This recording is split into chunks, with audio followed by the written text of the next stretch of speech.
తమిళనాడు రాజకీయాల్లో ఒక కొత్త ఆరోగ్యకరమైన సంప్రదాయం మొదలైంది.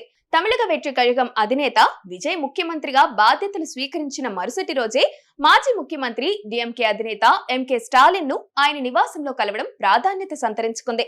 రాజకీయాల్లో ప్రత్యర్థులంటే శత్రువులు కాదని, ప్రజాస్వామ్య విలువలకు కట్టుబడి ఉండాలని విజయ్ నిరూపించారు. ముఖ్యమంత్రిగా ప్రమాణ స్వీకారం చేసిన తర్వాత తొలిసారిగా స్టాలిన్ నివాసానికి చేరుకున్న విజయ్ కు ఘన స్వాగతం లభించింది. స్టాలిన్ కుమారుడు ప్రస్తుత ప్రతిపక్ష నేత ఉదయనిధి స్టాలిన్ స్వయంగా బయటకొచ్చి విజయ్ ను సాదరంగా ఆహ్వానించారు. ఎన్నికల సమయంలో ఒకరిపై ఒకరు తీవ్ర విమర్శలు చేసుకున్నప్పటికీ గెలిచిన తర్వాత బాధ్యత గల ముఖ్యమంత్రిగా తనకంటే సీనియర్ ను కలిసి ఆశీస్సులు తీసుకోవడం విజయ్ లోని రాజకీయ పరిణితిని చాటి చెబుతుంది. ఈ భేటీ కేవలం మర్యాదపూర్వకమైనదే కాకుండా రాష్ట్ర అభివృద్ధిపై చర్చకు వేదికైంది.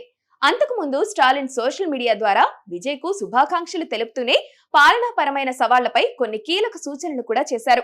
ప్రభుత్వ ఖజానా ఖాళీగా ఉందని అనడం కంటే ప్రజలకు సేవ చేయాలనే సంకల్పం ముఖ్యమని స్టాలిన్ ఇచ్చిన సలహాను విజయ్ సానుకూలంగా స్పందించారు. విమర్శలను కూడా హుందాగా స్వీకరిస్తూ ప్రత్యర్థి పార్టీ నేతను గౌరవించడం ద్వారా విజయ్ ఒక మంచి విలువలున్న నాయకుడిగా తన ముద్ర వేశారు.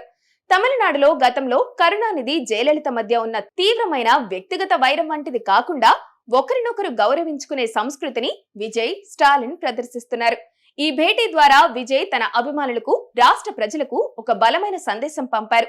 రాజకీయాలు ఎన్నికల వరకేనని, పాలనలో అందరినీ కలుపుకొని పోవడమే అసలైన విజయమని ఆయన ఆచరణలో చేసి చూపిస్తున్నారు. ఈ భేటీని ప్రజాస్వామ్యానికి పట్టిన పచ్చతోరణంగా తమిళ మీడియా అభివర్ణిస్తోంది.